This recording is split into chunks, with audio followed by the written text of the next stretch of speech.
Buenas noches, mi nombre es Sergio Rocha y voy a exponer mi proyecto de métodos numéricos y modelado. Me correspondió el tema de campos electrostáticos en dos dimensiones. Em, Básicamente, en este fenómeno vamos a utilizar dos principios, que son la ley de Fourier, que principalmente se utiliza para transferencia de calor, y la ecuación de Poisson. Entonces, la ley de Fourier, como tal, lo que describe es un flujo de calor en un cuerpo con volumen. Cómo vectorialmente interactúa esas líneas de flujo a través de un material.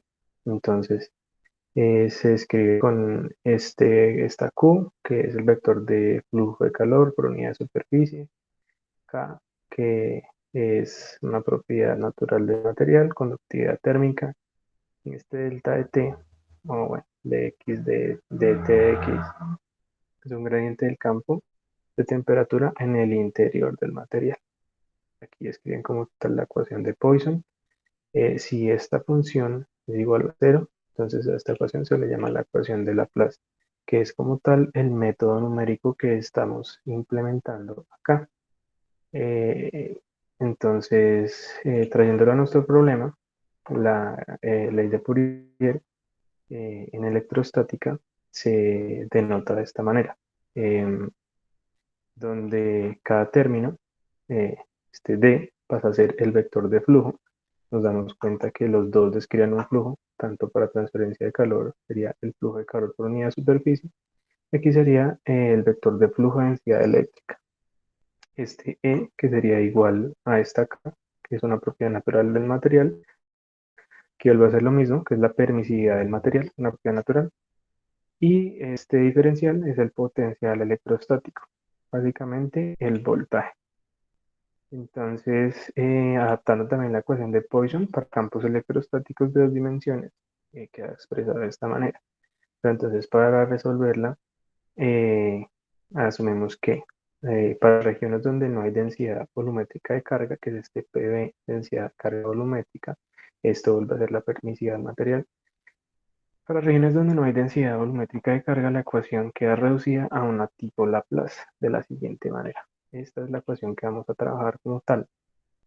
Entonces, y a partir de ese par de expresiones se puede escribir el flujo de un campo electrostático y la ecuación de Laplace tiene diferentes maneras de solucionarse. En este caso, se hará con una condición de borde irregular. O sea, no lo vamos a asumir como de borde cuadrado porque, bueno, en la explicación anterior, el ejemplo que se cogía era una placa cuadrada, se cogía un elemento finito y se hacía toda la deducción aritmética para llegar a esta expresión que pues al fin de cuentas se hacía como un método de nodos y quedaba para resolver de esta manera.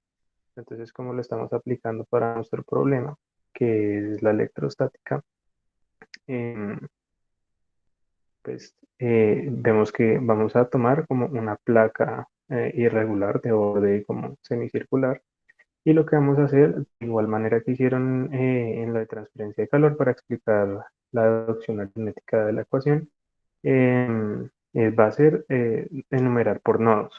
Entonces, ¿qué es lo que vamos a hacer? Mirar en una placa cómo se distribuye su densidad eh, de potencial eléctrico alrededor de la placa. O sea, cómo se comporta electrostáticamente esta carga. Entonces, repito, para regiones donde no hay densidad volumétrica de carga, la ecuación queda reducida de una tipo Laplace de la siguiente manera. Entonces lo que vamos a hacer aquí es asumir que vamos a coger una plaquita muy delgada para asumir que esta densidad volumétrica es cero, o sea, como si fuera solamente en dos dimensiones. Entonces, a la hora de nosotros poner los nodos, enumerarlos, la ecuación como tal de Laplace eh, queda de esta manera, donde pues aquí nosotros manejamos ya es el potencial electrostático que se sabe y arriba pues podemos ver que aquí lo que utilizan es el gradiente de temperatura. Entonces ya adaptamos nuestro problema a lo que necesitamos. Este alfa y este beta son deducciones geométricas de la configuración de los nodos. Entonces, ya habiendo explicado la ecuación, de dónde sale la ecuación y qué método numérico pues vamos a manejar, pues ya lo estamos aplicando aquí como tal, donde a la final estos resultados en cada uno de los nodos nos van a arrojar un valor y podemos deducir mediante la ecuación de Fourier, reemplazando ya la densidad eléctrica, bueno, el vector de flujo en cada uno de estos puntos, cómo se comporta. Entonces, listo. ¿Qué configuración nosotros hicimos? Eh, Como tal, aquí yo trato de representar un poco lo que es la configuración y ponerle orden al asunto. Aquí, como se dan cuenta, traté de recrear exactamente lo que es la cuestión de los nodos. Entonces, yo los nombré al nodo 1, 1, vemos la posición 1 con 1, lo llamé A, al nodo 2, 1, es el B, y así sucesivamente.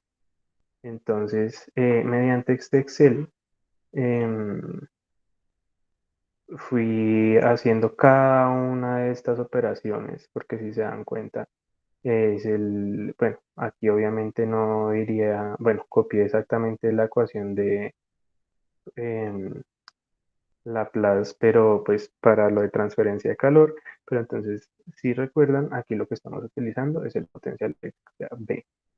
Entonces aquí nos da un sistema de 6 ecuaciones con 6 incógnitas, que son estas, cada uno de los nodos, y se representa después de, pues bueno, aquí estas medidas como tal, bueno, el delta de X, delta de Y, se expresan en esta figura, donde se asumen estas condiciones geométricas. Y después, pues se deduce como tal lo que es el alfa y el beta, eh, que quedan de esta manera. Beta 1, alfa 2, beta 2 y alfa 1. Quedan con estos valores para esa configuración en cualquiera de los casos. Lo único que vamos a hacer es asumir que la placa tiene un potencial eléctrico de 1000 voltios.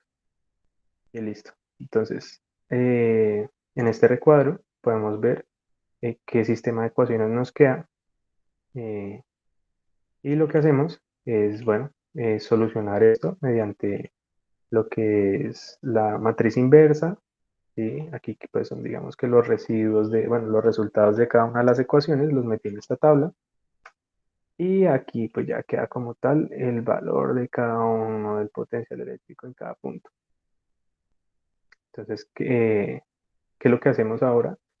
Nos devolvemos acá, que esta es como tal, como lo había explicado. Al final dice, después de haber solucionado el sistema y tener todos los valores de los nodos, se reemplaza la siguiente ecuación para cada componente del vector de densidad de flujo. Es decir, ahora vamos a calcular la densidad de flujo en cada uno de los nodos.